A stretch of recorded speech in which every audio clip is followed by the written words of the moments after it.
Trí, dó, híon, náid, beo. Tíoibh, seo bríon rís I gléamh na nóíochta as America. Inniuh ní bhaimmuid I gléamh na nóíochta as America, bhaimmuid ag breanú Roinnt go dtí Díospóireacht na níorthóirí Díonlathach this Saturn in Des Moines, Iowa. Má dhéanann John Dickerson job má ag Díospóireacht na Huachtaránachta donna Díonlathach this Saturn ní thiúraíne ard beheir. Déanna sé dearmad an ládar gíon. Sé Dickerson láithreoir Face the Nation CBS agus duine de cheatar mánóirí an imeachta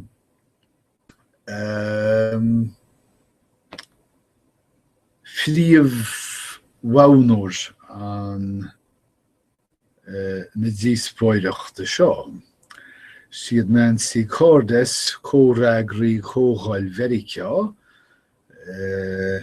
Kevin Cooney príomhláithreoir telefíse as Des Moines, Iowa, agus Kathy Obradovich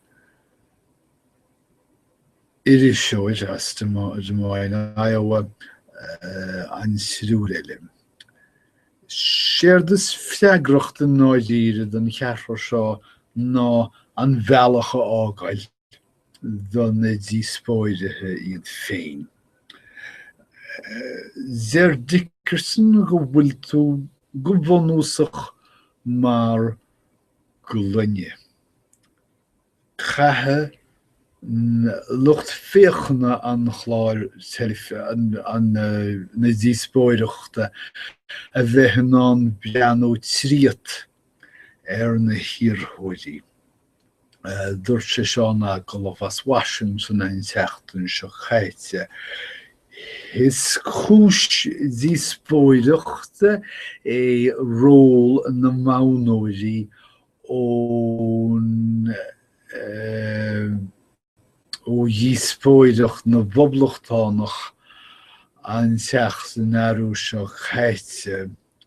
Nuair a chuidiú I le mánóirí CNBC go raibh siad ag chur teoircheistanaí clíonta go dtibhin cáinúiad go forleathan. Scríobh chaithíorlach coiste na nDaonlathach sa chógáil chuig NBC ag tuairt le fios dar leo go raibh rionstate na ceistanaí súrach agus gonta.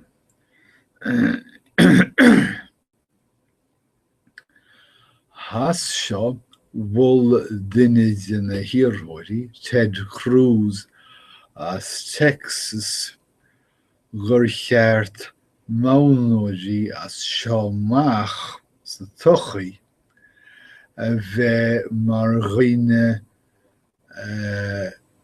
a chabhótaí hena féin sna réamh thabhchain poblachttánacha. Ní dhéantaíonn Dickerson.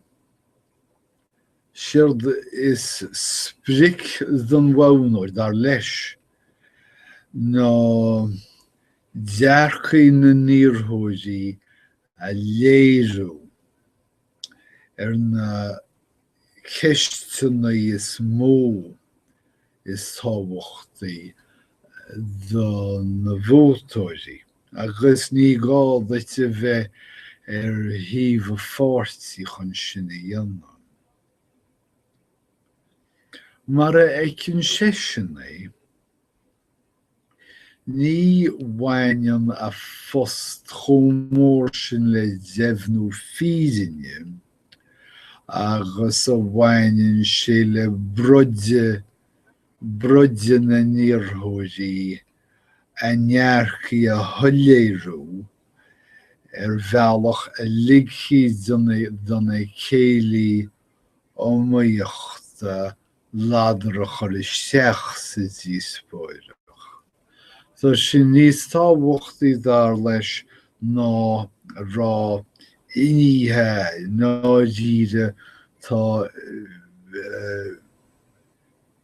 fan fíoch náisiúnta seachtú dó fan géad de altáirgeacht in Tíre.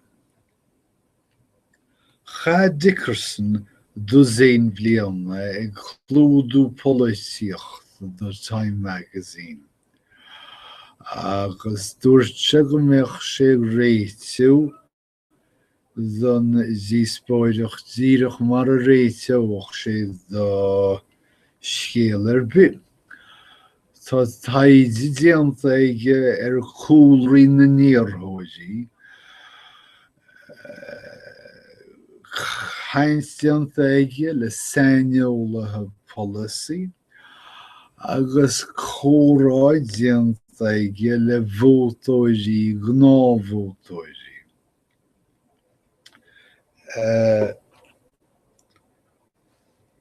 Ghlachann sé leis go mbeidh sé ag mabhnú na gceistena díreach sús chomh fada le craolta na Dhíospóireachta. An cheist is mó a bhfuil bheart aige díreú isteach ná geilleagar na Tíre. Go háirithe maidir le túrastal marmhánta don meánachime agus na chostaisí borúla do chúram sláinte idiachas agus scorra.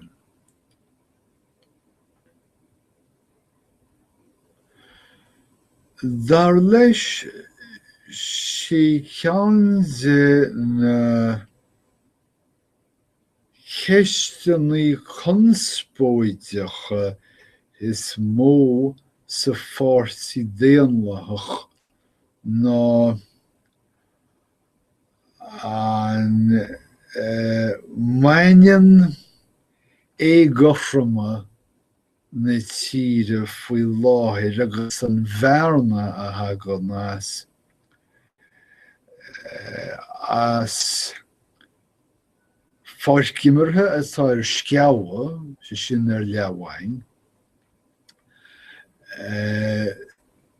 ina bhfuil polaisaithe chun leas a Wall Street agus olghnó nó an maineann an éagoframa seo le tosca atá níos leithine cosú le teicneolaíocht nua agus domhdó. Ní bhaíocht suair sa Dhíospóireacht. Ír Rooney Stáit very Hillary Clinton. Senador Vermont Bernie Sanders agus ír Governor Maryland Martin O'Malley.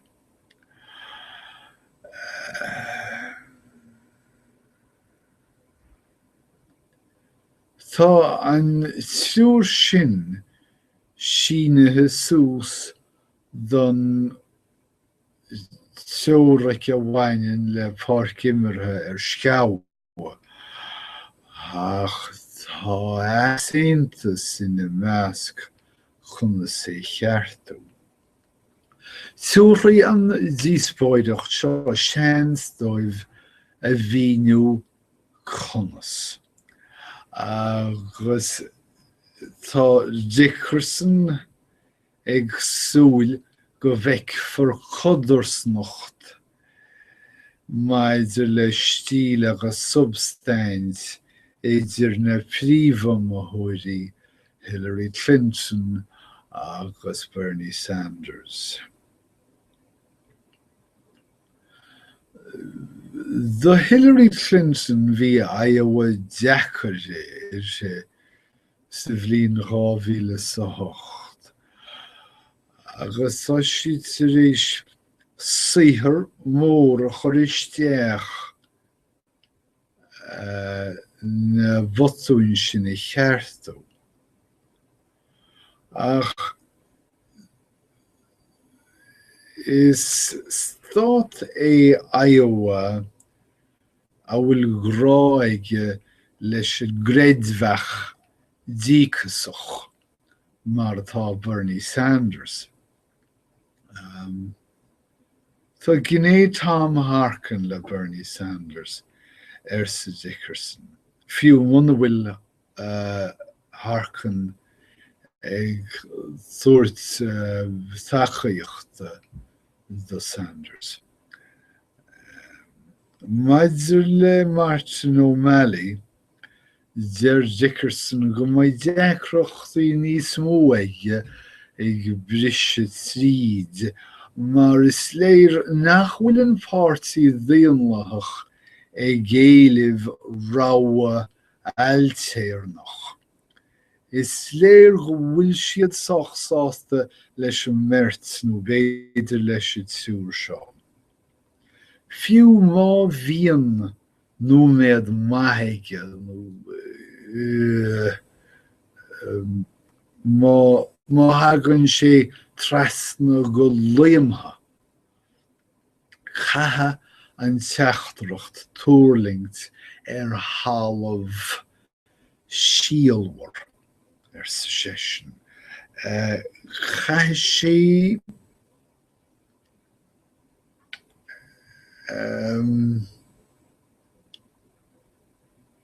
teacht le críthe na bhótóirí Díospóireacht, maidir le seo cro an cheannaire.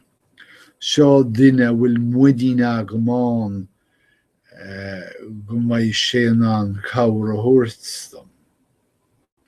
Ach, deasach é an rud tarlú mar is Dickerson. Chlúdas seisean cáchais Iowa ó 1996 amach, agus is rud guagach é. Is próséas taidech an próséas seo liog. Agus deatach sé airú príomhistid íthe bháin, dá meach droch lá ag iarthóir bháin agus lá ma ag iarthóir eile. Cheistúna dáríre atá geistin seo, a bhfuil tionchar acu síolta léthóla an gnághine.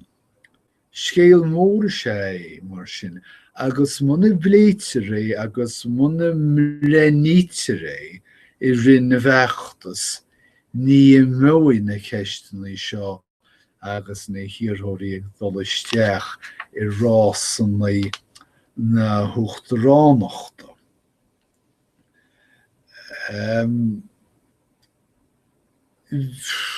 Cuasaí airgeadais tá déanna scime do chuidhá bhótóirí agus tá sé geiste gan Des Moines Register bhí me leagan íosfá.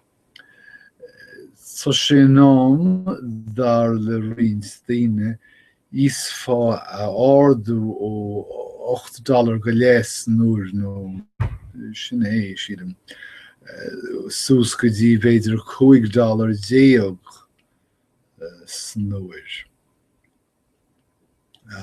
Cibé sin cheann duna ceistúna a bhaid an Des Moines Register ag scrúdú agus a tháinig chun chin go súntasach rás na nDaonlathach le déanaí.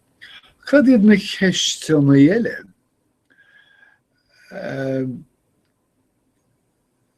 Ar nó tá cinenne ina ceist olmhór i Meiceá faoi láthair, tá chualann domhan hena féin faoi ghluaiseacht Black Lives Matter, bhaineann le srá achtarí lámhúcháin inar mhara pólíní daoine gorma gan chúis agus sách neamhphrócairich agus tá rionstate na marathe seo ag teacht chun solas margheall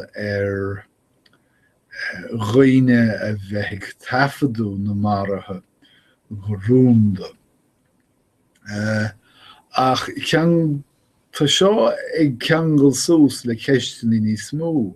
Cím fá agus fear ghorum sa teach bán a bhfuil deilt go mhór sin idir go meán income daoine gorma i gcomparáid le daoine gealla. Cím fá a hepan chomh minic sin roinne gorma sa chóras idiachais. Cím fá nach bhfuil fostaíocht acu na rátaí céanna agus atá ag daoine den chinna geall. Agus cím fá a bhfuil méid sin acu, mar shampla fear amháin as gach 7 fear gorum i brísún nó amach ar bhánaí. Cheistí bhridú muoinú feachtas polítíochta. Idir an dálín tá sé éirithe as smacht ar fad agus tá seo le focail go háirithe rás na bpoblachtánach. Tá 50 sláiniscéalaí tríos harigid go leor bhailiú agus tá áil ó foinsí rúnda chun feachtas agrú don Uachtaránacht. Agus is léir do Roinnt na hiarrthóirí seo go bhfuil siad smálathe hena féin ag airgid na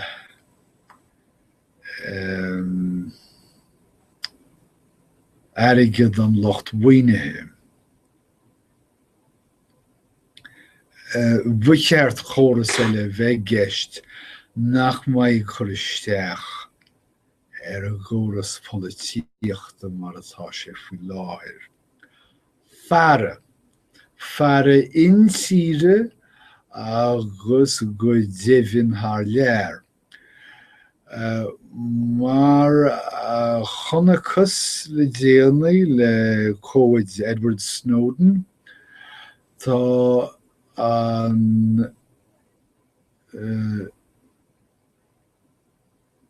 tá bhd an iommarcha fear gan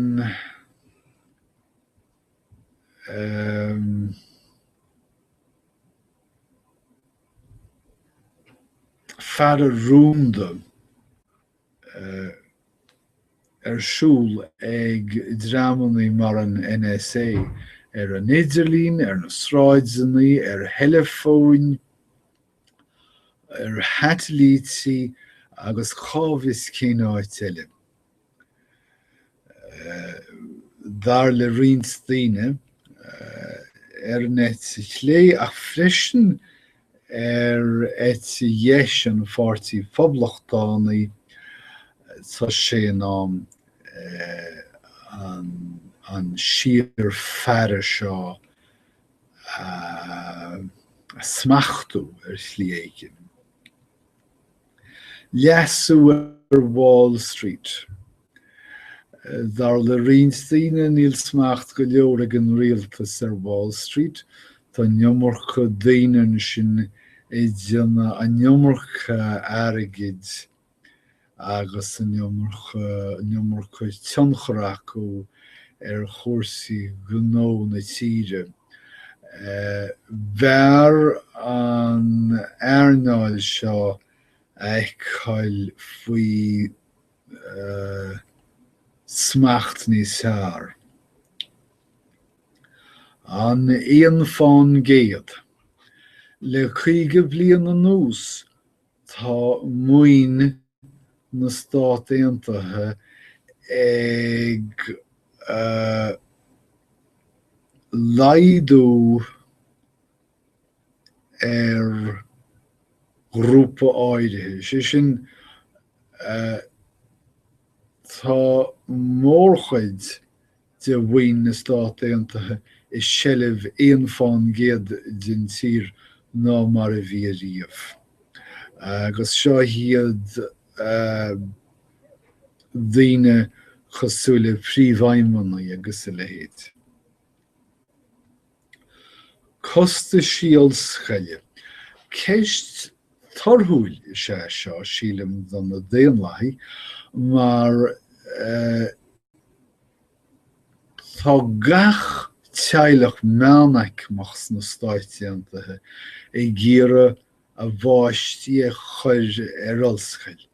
Agus idir an dálíonn tá na costa síal scaile háirithe chomhthard sin go mbeidh na teaghlaí agus na mioclainn I bhíocha go dtí go mbeidh siad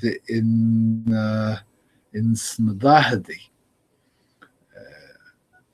Tá caithfear an chóras seo a leasú, costa síal scaile a laidú agus I chin tú nach bhfuil na costaí seo níc ag na bancannaí rátaí ús áda. Sé sin ící na bancannaí iad ach ící an túiltóir agus an maclainn an tairgid sin arás ús le tíocha bliana, le feadh tíocha bliana. Tá leabhracht níos mó ná riamh tá na Stáit Aontaithe sáinnithe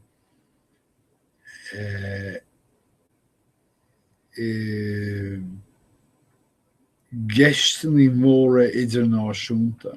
I bhí héan a bhaineann le Hinnimircha as Mexico agus na tíre Hispáineacha níos faideo yes. Ach freisin le tíre san Eorop san Africa agus sa bhean airthar cosú leis a Tíria, Israel,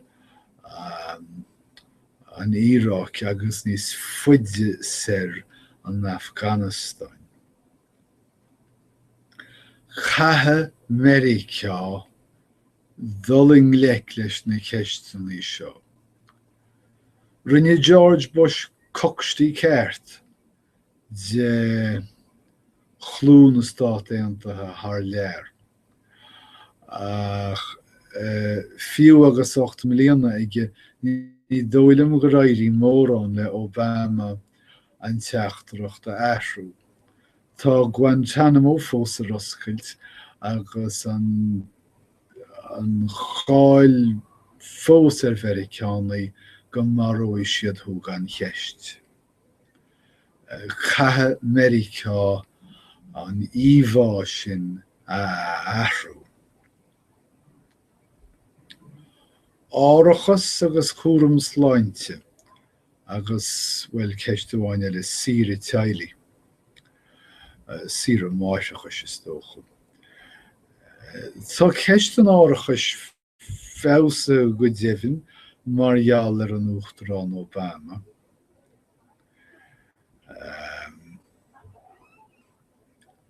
Ach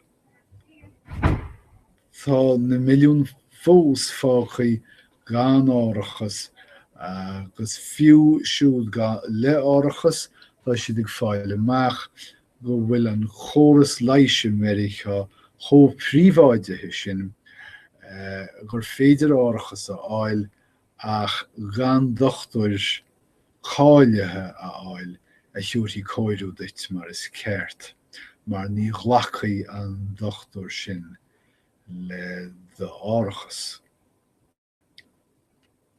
Benghazi.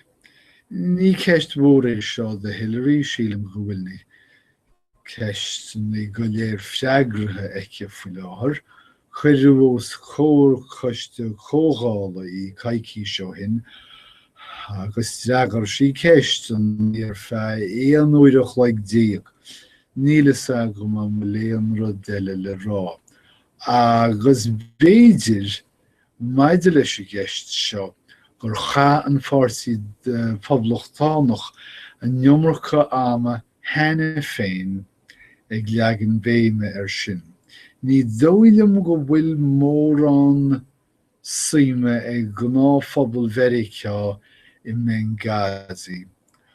Tíomh má duine creidmhí díochasacha rom ag chaint fúb níos túisce.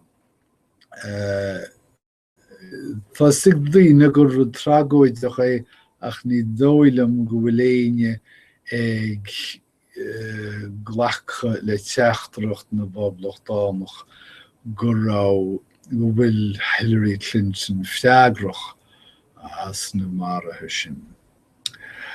Ifrití agus ceist a bhreanaíú Harris beidir uair bhainú go hena ach bhéidir a ardófar, céird ba cheart a dhéanamh faoi chearta gunnaí.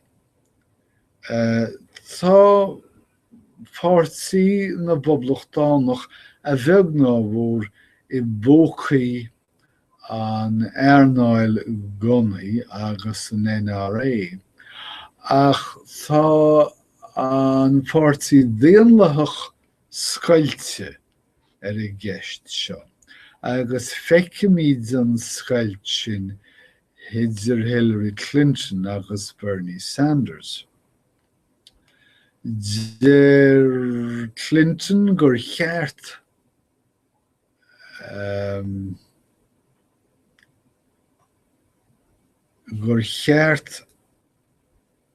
gunnaí a bheith rialathe a bhád níos fearr ná mar atá siad faoi láthair. Ach tá Bernie Sanders ar nó agus é ag lorg vótaí Vermont, stát mór na Saoirse agus an ní-liberálachas Saoirseachtacha sílim Saoirseachtachs